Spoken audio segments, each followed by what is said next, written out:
to Pew and Beyond. It's Tuesday, May the 25th, and it has just gone 1 o'clock here in Montreal time. And we're really pleased to welcome you to our conversation. This is the third, I guess, in our conversation on prayer we've been having.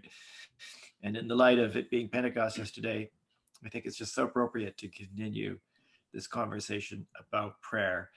As always, Pew and Beyond is a conversation, so we very much hope that all our guests, if you can say hello, as many of you are, and include your comments. Tell us where you're from, any comments you want to make. The more you comment in the comment section, the wider the conversation goes, and that's what we love. And we love hearing from you. We want to hear your stories, your inspirations, your ideas, and your questions as well. So do feel free to participate. And I'm so excited today about our guests. My name is Neil Mancor. I am the Congregational Development Coordinator here in the Diocese of Montreal. And I am working with my good friend and colleague.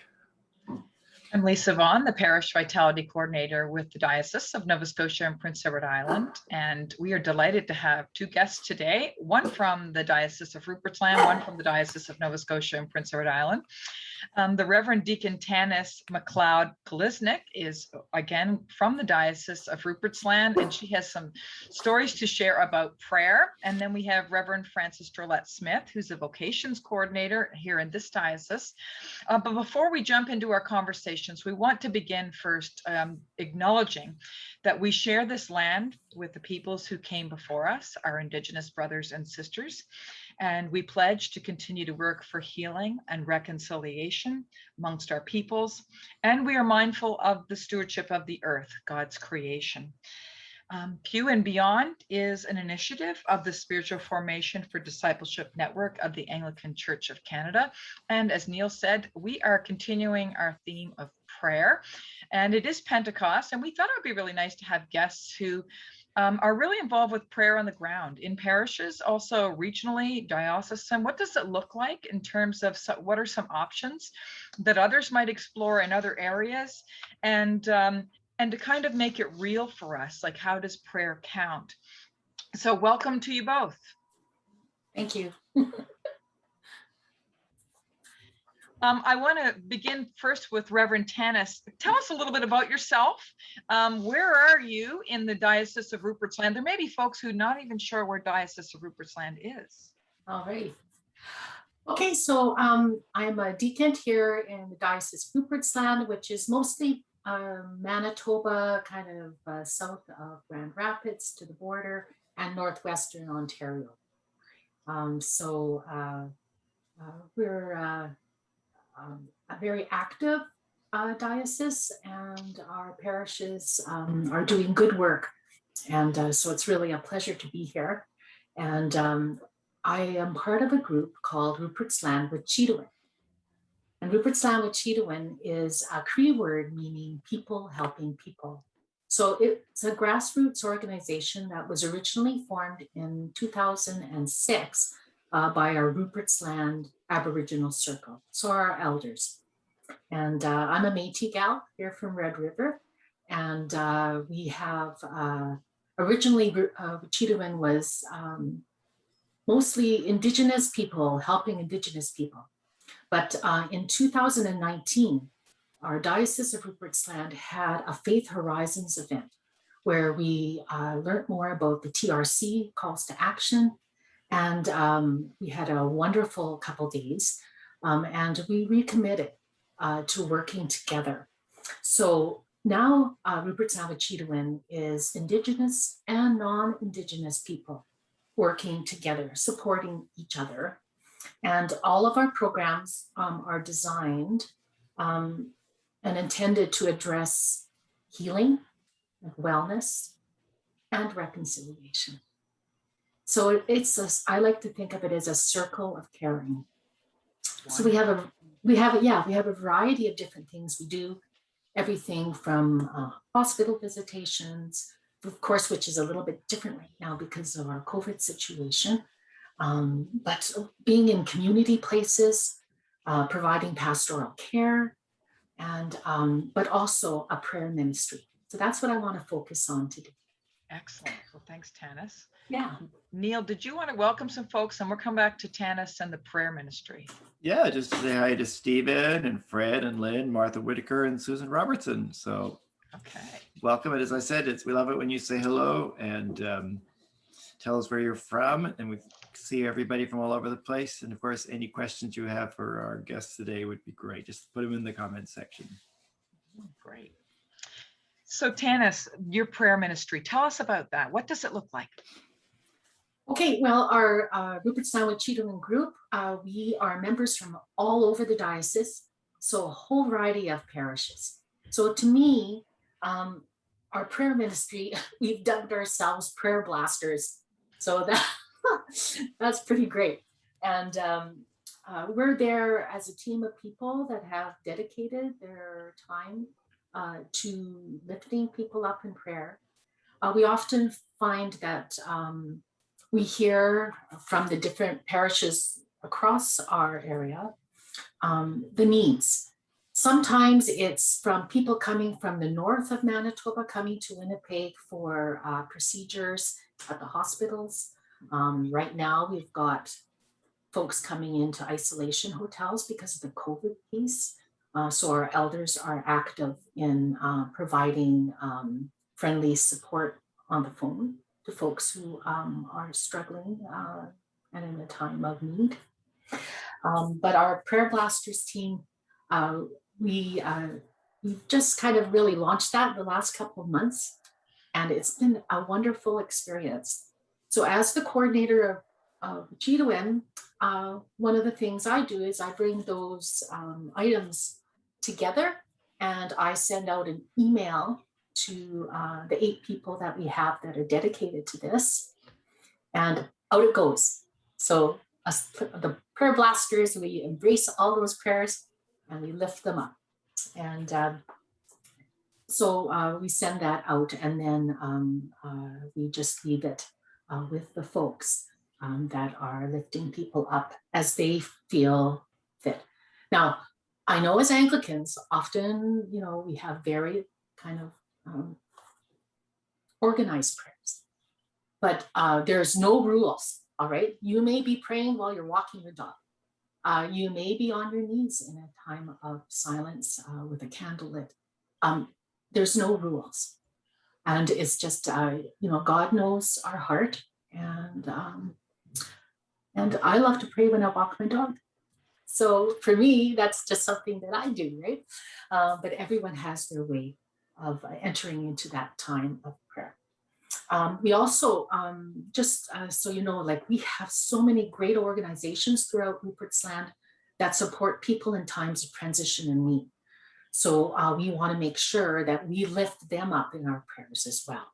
So whether or not it's the Addictions Foundation in Manitoba, whether or not, like we have I think I've got about 4 pages of organizations that we can reach out to. And also when people connect with us, and we can say, okay, have you connected with this organization?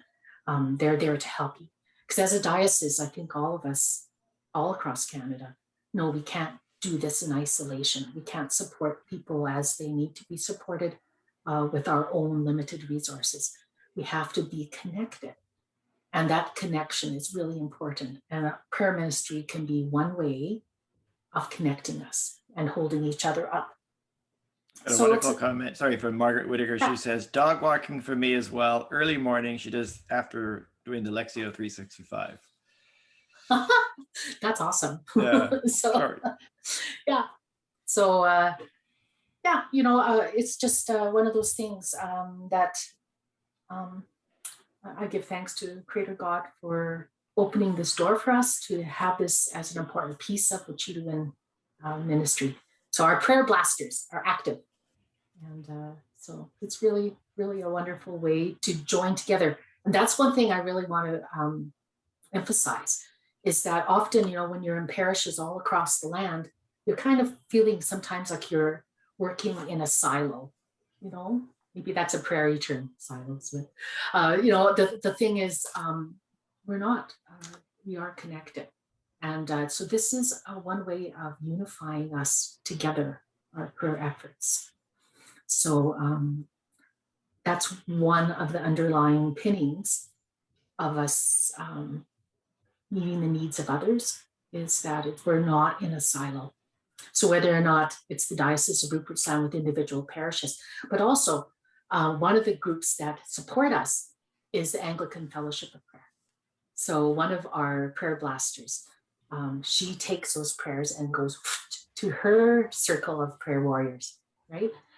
So it's really a blessing to have so many people who are taking this seriously and knowing the importance of prayer.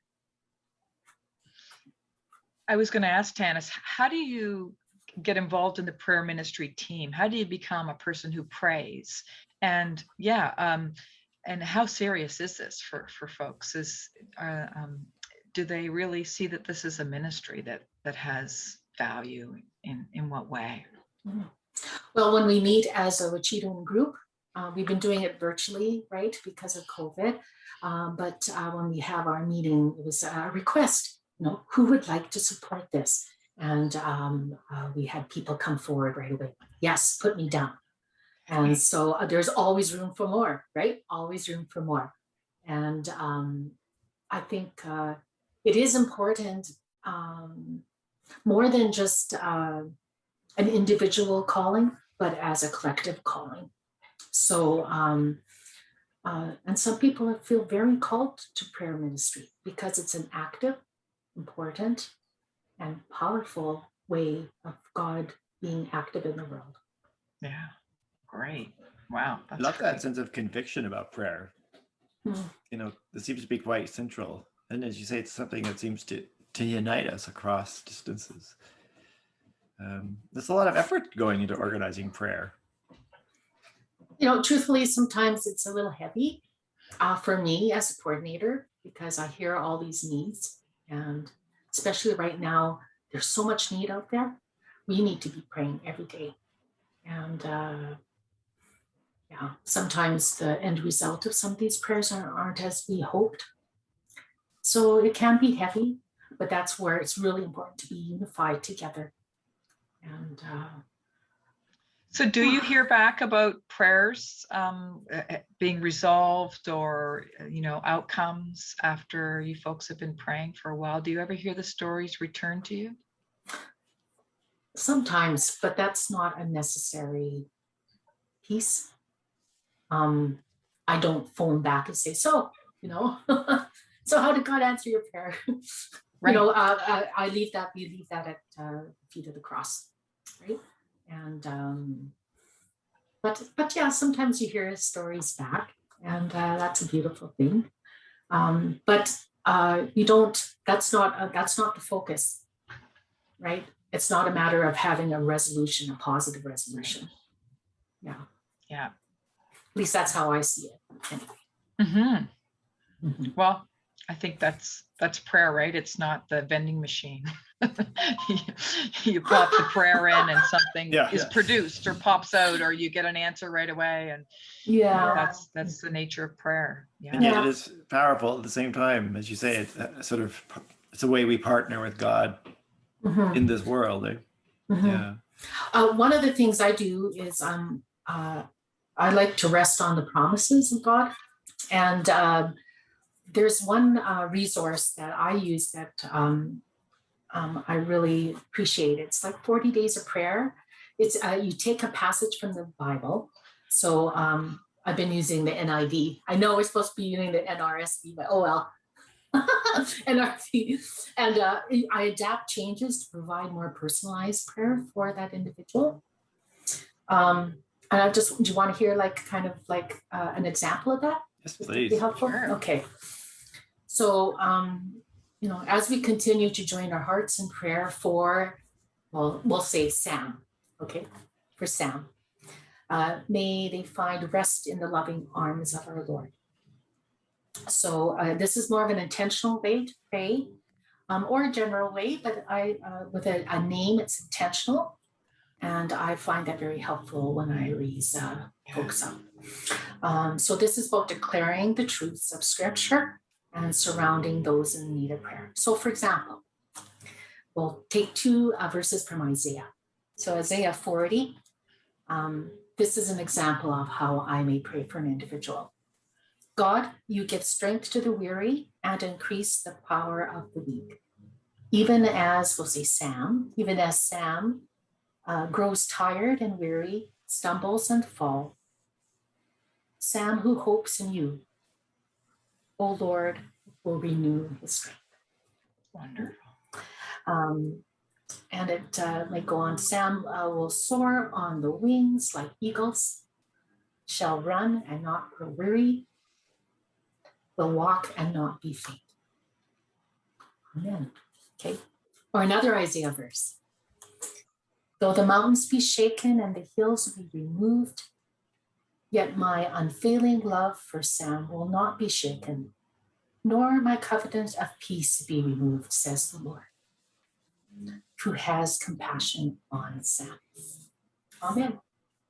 So I take some scripture and the promises of scripture and put that individual's name in there. I don't think God minds me kind of playing with it a little bit. It's beautiful. Yeah. Makes I it love very that. intentional. Very intentional. Yeah. Yeah. But everyone on our Vocations Prayer Blasters group have their own way of praying. And it may not be in English, it may be in Cree. It may be in Ojibwe, OG Cree, the languages of our land here. And our elders are a big part of this and how they teach us how to pray.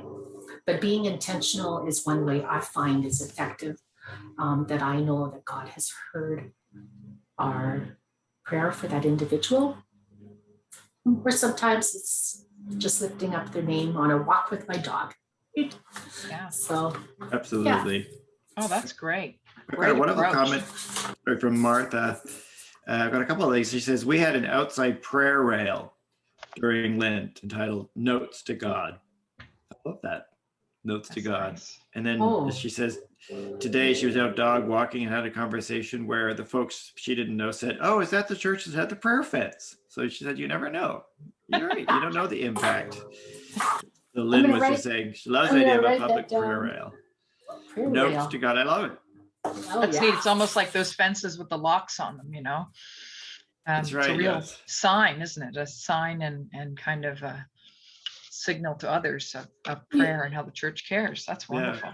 That kind of reminds me that, have you ever heard about like a prayer tree where you can tie a ribbon on a tree and have that represent a prayer for a certain individual? Like, I think every Anglican church should have a prayer tree outside. Wouldn't that be great? You know, here we can't gather together, but you know, people could walk by and tie a ribbon. Anyway, just a thought. Very Anyway, nice Great idea. yeah. But it's See the it's transformation of it. it's a take on that prayer rail. That's cool. Yeah, Yeah. that's great. Valerie Bennett also is asking about being, the Anglican Fellowship of Prayer. I know we were talking about that before we went on. Yeah. Yeah, I mean, we have a member of Vocations who helps lead that group here in Rupert's land. So it's like a spoke of a wheel, isn't it? Or sometimes people maybe on the East Coast would say it's like a ripple in the ocean, you know. But yeah, it's really, I think that's a great connection that we have to nurture. And realizing that this isn't a separate thing. We're all connected, and that's a good way to be connected, I think. Yeah, great. Just sharing the stories today. Francis, you've been involved with prayer for many years, but since COVID, since the lockdown last year, more than a year ago, you've really been involved in a number of ways. In particular in teaching prayer with meditation and a series. First of all, tell us a little bit about yourself and why did you start all these kind of teaching initiatives around prayer? Well, thank you for asking, Lisa. I had become involved with the Anglican Fellowship of Prayer as our diocesan representative a few years ago. We're not all that organized within the diocese, although there are people in the diocese that are members of the Anglican Fellowship. But and then certainly with COVID, it's been more difficult to connect with people. I write an article every month in our diocesan paper, and what I've learned about that, it's called Teach Us to Pray, and each month I talk about a different way of praying, and I'm always surprised that at least once a month, if not more, I receive an email or sometimes even regular mail from people in the diocese that have read something and said, you know, that really has touched me. That's really something that I can resonate with. And can you tell me more about that? So after the first lockdown happened, a friend of mine at the cathedral, Heather, she and I were talking about what we could be doing because we couldn't be meeting. And so we thought we would start something on Zoom. We knew nothing about Zoom. We knew nothing about PowerPoint. We knew nothing about putting people into rooms, but we've learned all that. Just the necessity of it. So what we did was we took a phrase from St. Francis de Sales, this is attributed to him, but I've also seen it attributed to some others. He said, pray as you can, not as you can't. And the suggestion being that we all have our own way of communicating with God. There may be some similarities. We may belong to a group that prays in a similar way, but there are a variety of ways to pray. And I think that's become sort of the basis of our group. We advertise, through social media and invite people to join us. So we've had we're on our sixth series that will start at the beginning of June, and they're 3 or 4 weeks long. And each one focuses on a different kind of prayer. And it's been really a wonderful way to, not only for us to prepare, but we've also somehow come together as a community.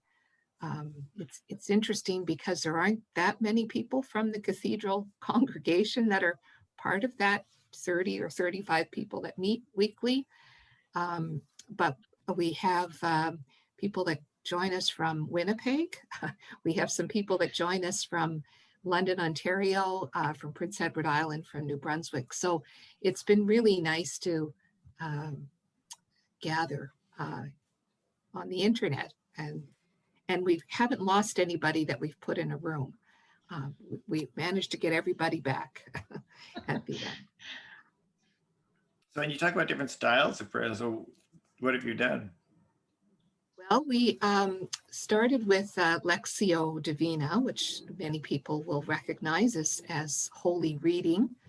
And then we also have done Visio Divina, and I have a little example of that to share with you a little bit later in this broadcast. We've done Christian meditation. Heather showed our group how to pray with the Anglican Rosary. We've done finger labyrinths, and so a whole host of things, and tried to connect people with, in a sense, it's been giving people permission to pray the way they feel most comfortable. We had, when we did the Visio Divina, the one that I'll show you a little bit later, someone said, well, I've been praying that way for years, but never thought that was a real way to pray. So it kind of affirmed this person in her prayer. And so not everyone wants to read a prayer, or not everyone has the words to pray. That's how I came to meditation. In the beginning was going through a difficult time in my life, and I had no words. So to be able just, not that it was easy, but to be able to sit still in God's presence, and as someone described it, let God love you, sitting there, that has become a real mainstay in my in my prayer life. So there's all sorts of ways to pray. I'm wondering to Tanis or Francis, do you think there's a hunger amongst folks? I mean, particularly during COVID, but anytime the last couple of years, do you think people are interested in prayer? Is there difference? Tanis? I think the interest is there. We just have to have the permission to do so more than on a Sunday morning, you know? Yeah, sometimes I think we put ourselves in a box and we think there's a certain way to do it. Like Francis was saying, certain way to do it. I'll share a quick story. My little granddaughter had an MRI on her tummy this morning, and nothing too serious, we hope, but just some tests. And she's only 5, and we stopped out. Of course, they can't be on our property right now with our COVID restrictions, so I can't hug her. But she said, "Grandma, I sang that song you taught me, and it's that all day, all night, angels watching over me, my Lord." Just that little chorus. And she said, I sang that, and I sang that when I was having my MRI, and it gives her comfort. So, that's a childlike reflection of how God can journey with us in prayer. And really, music is a prayer. So much of what we sing in the Anglican Church is a prayer. So we don't have to fit in a box. We don't have to be, yeah. So yes, I think people do take it seriously.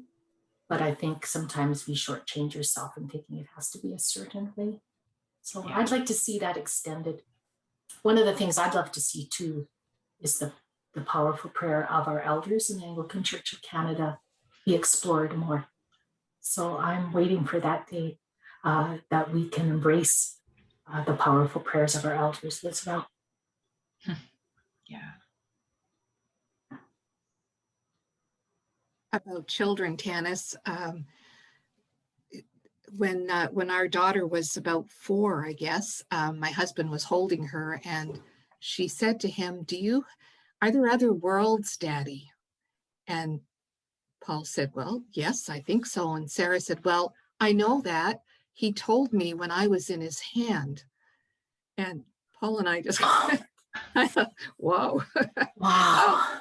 And I think it's like so many things with children that we, there's a sense of wonder and of trust and of engaging in the mystery that I think as we get older, we perhaps get a little cynical or a little too realistic, we think. And so we aren't so open.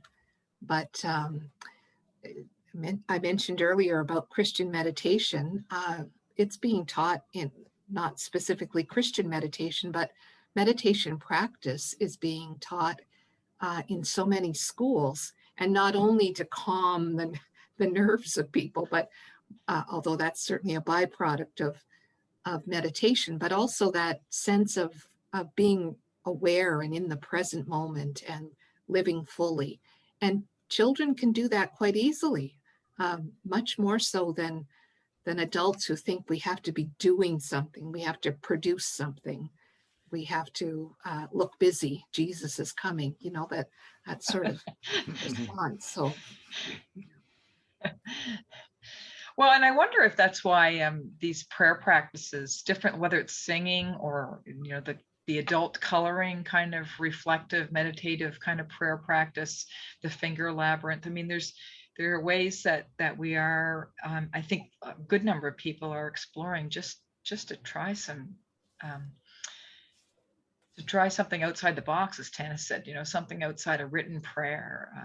And while singing, you can do anywhere, right? In your car. Yeah. Sometimes you get some weird looks at the stop signs now when you're singing. I don't care. Well, I know driving around Montreal, sometimes I'm praying, help! And Martha got a couple of comments, and I've got a question. Martha just saying about, if you want to find out more about the Christchurch Prayer Fence, go to their Facebook page. Their Facebook handle is Christchurch Brampton. It's the one with the comma, Christchurch, comma, Brampton. So if anyone wants to see that, there's even a video. So just that's a resource for you there, everyone. Linda Cass Jones says, I find one of the simplest and yet very nourishing things to do many times a day is just to stop, be quiet, and try to be still and say, I am here, Lord. I open to your presence within me and to the love you want to give me. She finds that very helpful. May only be a few seconds, but that's open for her a helpful way to pray. Yeah. I mean, when we talk about prayer, we're often talking individually and what we do. And yet I was thinking of your prayer blasters, you know, that sort of individually, corporately. What would you say to churches? Because one of the things I think I've noticed, I'm sure you have as well, like when we're across people we talk to and all that, is that people just realize that one thing we don't need are just more programs in the church. Do you know what I mean? There are no silver bullets for the church. Most powerful thing, but it's not sort of it's, you know, it's a way of life. And I'm just wondering how would you be encouraging that way of life in the local church? Maybe Francis, you can start, but both of you, I'd like to hear from both of you. You know, for the local church to incorporate that into their way of life.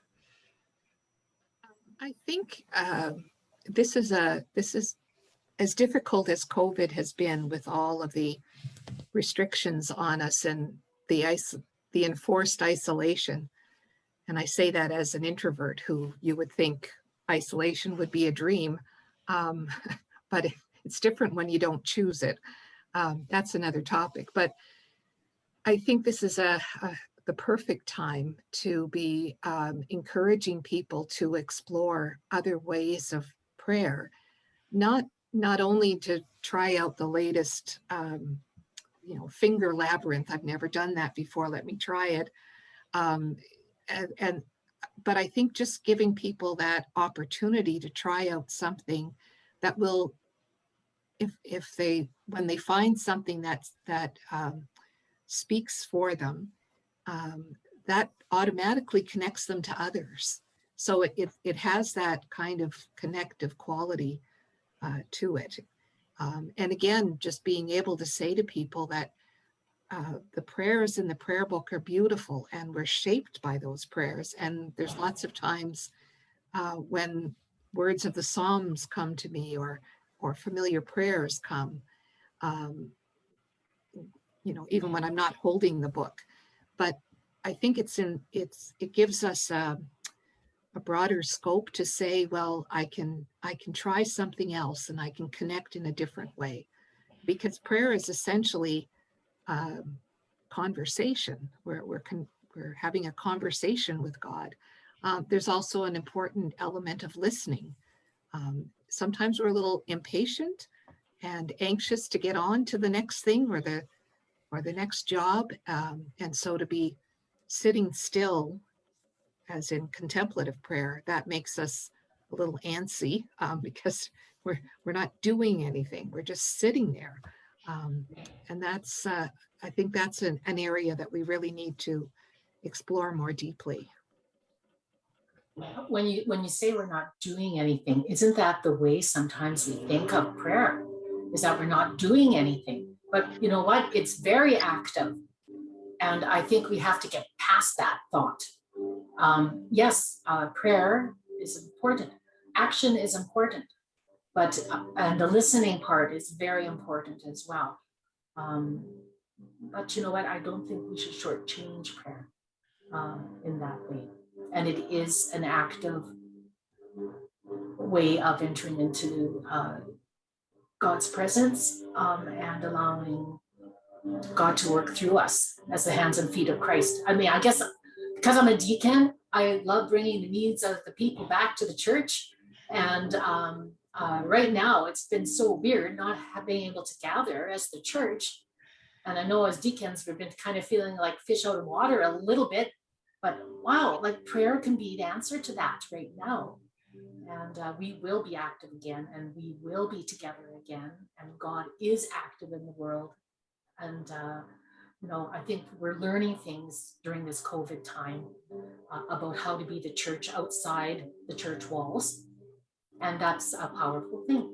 But prayer's a big piece of that, so I encourage everyone to embrace that. I know, as Rupert's on with Cheeto, and we didn't plan for this to kind of be a source of energizing us, but it is. And so people across the Anglican Church of Canada can simply just have someone coordinate efforts with people who want to be part of a prayer ministry. It's not complicated. It's not another program.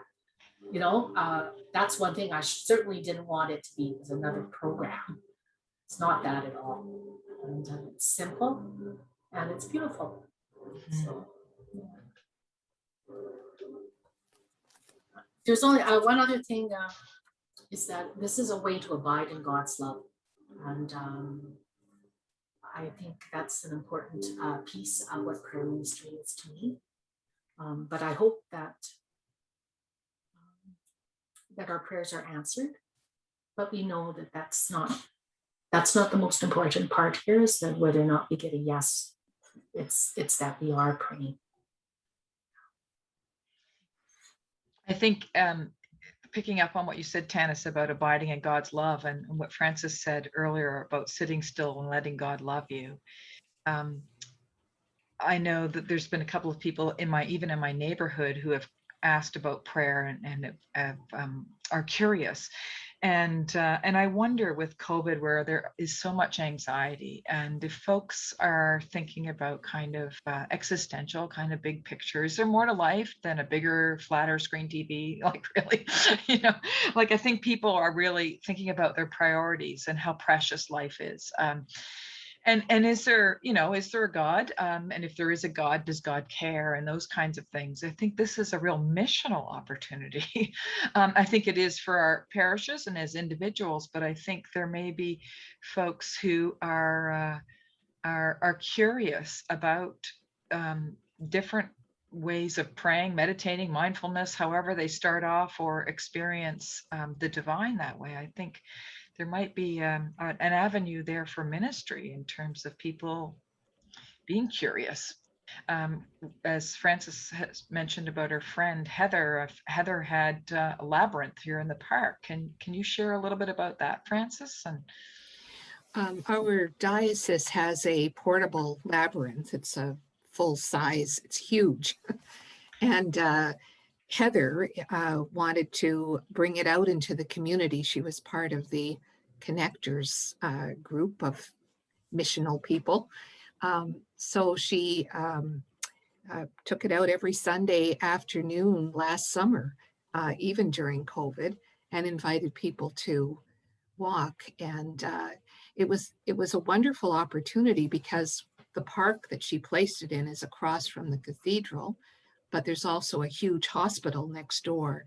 So many people were walking from the hospital to get something to eat, on the next street, or to go to the public gardens.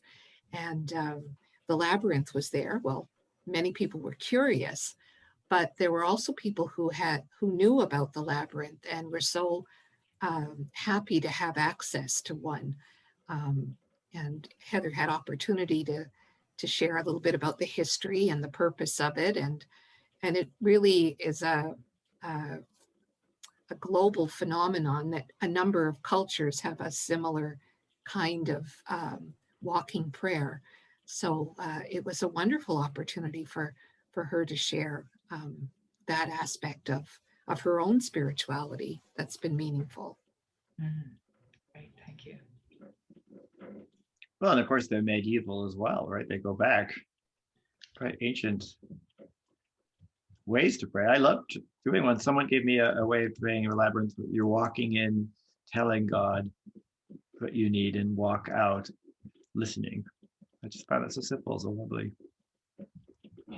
And Lynn got a comment. She says, the longer COVID goes on and we focus on online worship, the more I'm aware of the need for fewer words and more silent spaces. This isn't that true? Mm-hmm. Yeah. Yeah. And I think there's something about knowing that others are praying too. You know, whether it's at the exact same time or, you know, the same prayer requests, like Tanis prayer blast, and something neat about that.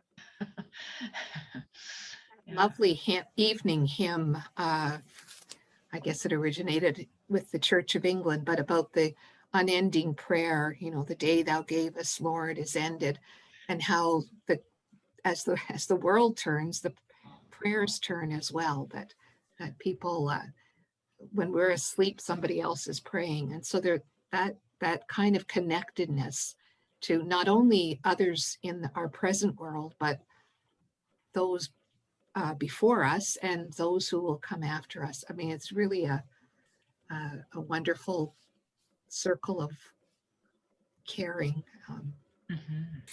And that's a constant in our Indigenous way of knowing God as well, is that we are connected to our ancestors and they never leave us. And that's a source of strength and joy and of comfort, right? So there's it is a marvelous time of learning we're in right now, in the midst of some very sad moments and scary moments. And one thing I think it's important is that Anglicans have to know that because you're frightened during COVID, it's okay to not be okay. I read that somewhere, I don't remember where, but it's okay not to be okay. And prayer is not a sign of weakness, it's a sign of knowing where to turn and to get the strength that you need to make it through that next moment, whatever it is, right? Yeah. Well said. So I think Francis has an exercise for us today, so we get to practice a little bit. Yeah, so we're hoping that everybody watching might participate both by praying, and you can respond in the comments section, and we will try to work those into the conversation. A little taste of our last series on praying. The series was praying with our whole selves. So one session was on praying with our breath, another on praying with our heart, another on praying with our feet, and this is one on praying with our eyes. So I'm just going to share my screen here.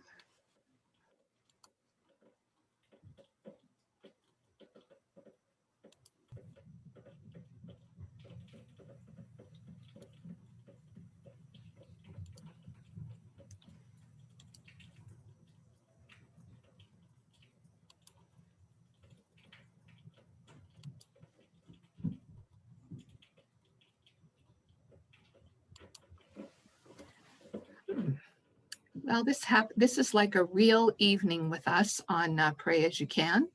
This isn't where I wanted to start, but here we are.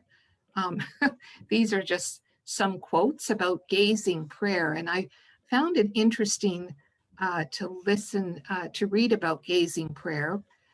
It's a form of visio divina, which is holy looking or sacred looking, sacred gaze. We're encountering the divine through art. And so these quotes were really to just remind us that our prayer goes on, and it has been founded in time. It's not something that we're inventing today as a way of praying, but it was certainly the psalmist knew that God gazed at us, and that we gaze at God, and also these other quotes. I'm just going to stop I'm really sorry. I didn't click the right place.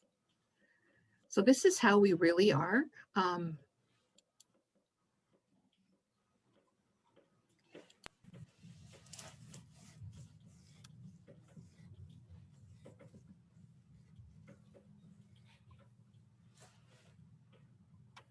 So you're seeing that okay, I hope. Mm-hmm. Oh, geez. Well, just as I say in our group, just talk among yourselves while we fix this problem. And That's great. Well, it's one thing about prayer, it's not to be rushed, right? You know?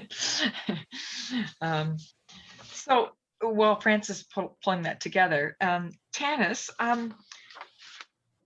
what impact, as you think about, I mean, I just love that your prayer blast group is integrated between Indigenous and non-Indigenous people. I mean, what a wonderful way to bring about friendships, but a sense of unity within the church, Mm. general church. I know it's across the diocese. I mean, that's it's so inspiring to make those connections. Well, it's new beginnings, right? Like one of the things as the Faith Horizons gathering in 2019 is that there's a real interest for people to be involved, but sometimes it's hard to know how to be involved. And there's always a bit of a scare on how to do things correctly. You don't want to make a mistake. You don't want to offend the elders. And there's all of those things. Right. But our elders are very generous. And if we make an error, it's the effort that counts. Right? So with journeying together as Indigenous and non-Indigenous people, takes a little bit of the fear factor away, right? Right. And helps us move forward as a church. Yeah. Together. And that's really what it's all about. Because there's 94 calls to action. So one of the things we took away from Faith Horizons is just pick one and do it, right? So anyway, so this is a way for us to be intentional as well in our efforts towards healing and wellness and being the full people that God intends us to be. Right? Yeah, it's great. Yeah. Here we are again.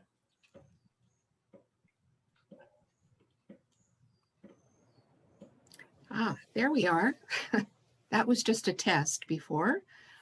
So praying with our eyes is sometimes referred to as contemplative prayer.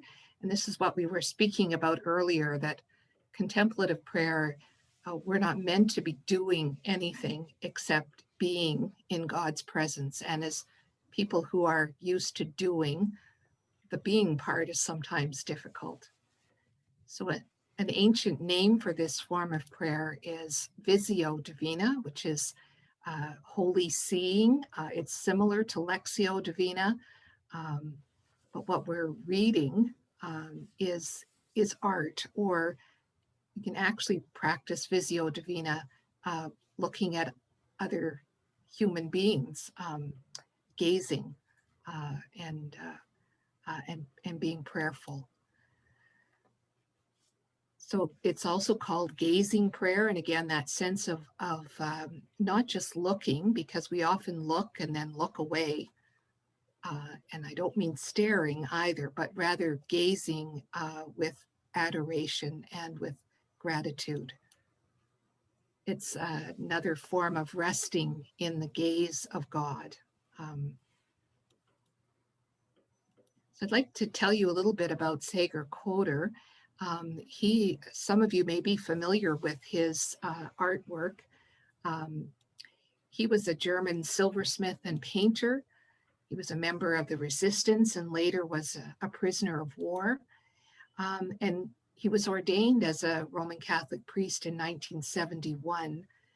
And although he had began a new vocation in some ways as a priest, he brought his art with him and used his distinctive paintings in his ministry.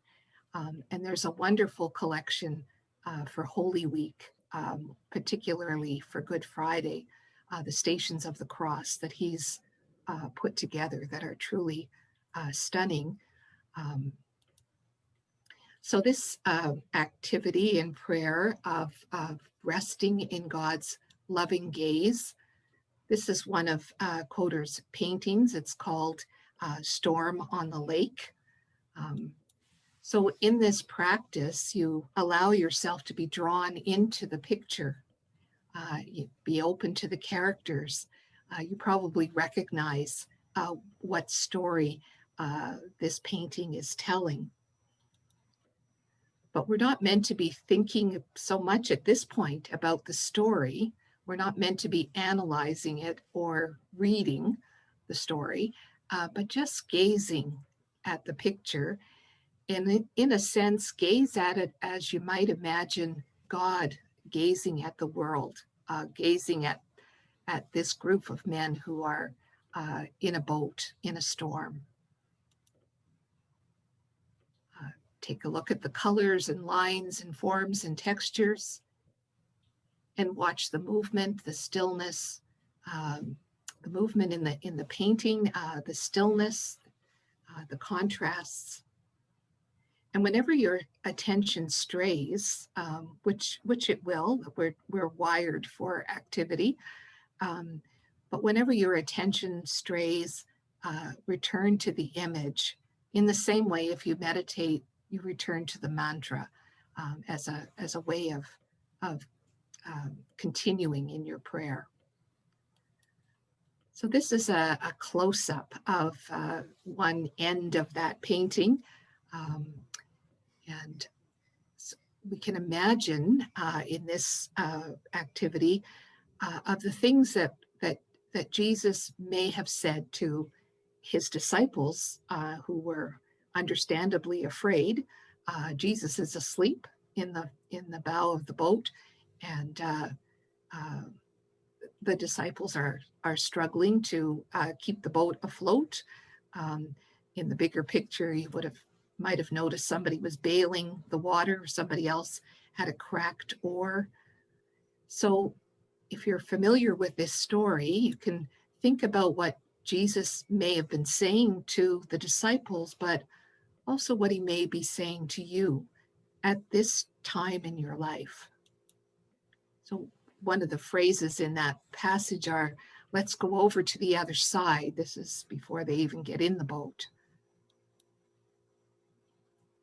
You may also hear Jesus say, quiet, be still, as he did to the waves. Why are you so afraid? We were talking just earlier about COVID times, and many of us are afraid. So what might Jesus be saying to us at this stormy point in our life? And where is your trust?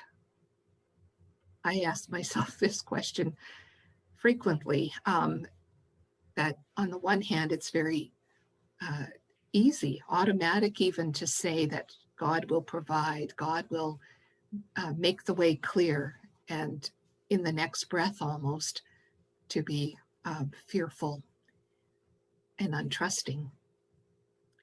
So this little exercise asks that you rest in the gaze of God and let your real self, the real person, not the person that you show others, but your real self, engage in a conversation with God, with Jesus, as you're in this boat, whatever place you are in your life, that you take some time to consider perhaps one of these phrases, or something else may come up for you. I'm going to play a little bit of music. It's very short, about a minute. And so just see how you can have a conversation with the divine. Some people find the music helpful, other people find it distracting. So if it is distracting, simply turn it down.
this point in the practice, we might, if you're with a group doing this, you might spend a couple of minutes not having a conversation about each person's experience, but rather listening to what each person is saying in a similar way to Lectio of how has this painting spoken to you? How has it helped deepen your relationship with the divine? And let each person speak in turn. If you're working on your own, you may want to journal that. Take a few moments to write down what that experience has been like. And this is the kind of practice that can be as long or as short as you would like to have it. The reason I use the music is just give me some sense of time. And this was admittedly much shorter than we used it in our Pray As You Can session. So if you'd like to know more about this or any other form of prayer that we've been working with, you're welcome to email us at prayasucan3, the number 3, prayasucan3@gmail.com.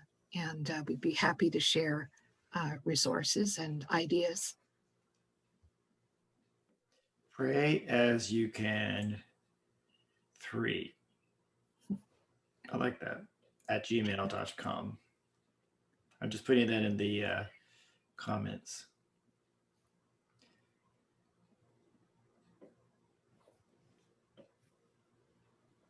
Is the 3 for Father, Son, and Holy Spirit? It is actually. That's lovely. Oh, look, it's just gone 2 o'clock, so that means we are out of time. But Oh my Tanis gosh. and Francis, thank you so much. This has been just a rich conversation. Yeah, very. You just can't inspiring. pray enough, can you? And I really hope that all of us would be across the country really encouraged to be praying both on our own and in our faith communities. So thank you. For giving us some really practical ideas about what that looks like. Yeah, wonderful. Who do we have next week, Neil? Next week, our guests, we're changing themes a little bit next week, and we are going to be having Gillian Doucette Campbell from the Diocese of Niagara and Lucas Fraze from Canada Helps. And we're going to be looking at the Canada Helps 2020 giving guide or report, which is going to give us a bit of information about trends towards charitable generosity that can benefit the local church and that we can use, especially in this time as we hopefully begin to come out of COVID. What are some of the trends that we can pick up on as we think about how we encourage generosity and engage with our local communities? So that will be next week here at this time in this place. Thank you again to our guests, Francis and Tanis. It's been wonderful to have you with us. Pew and Beyond is an initiative of the Spiritual Formation for Discipleship Network of the Anglican Church of Canada. You join us next week.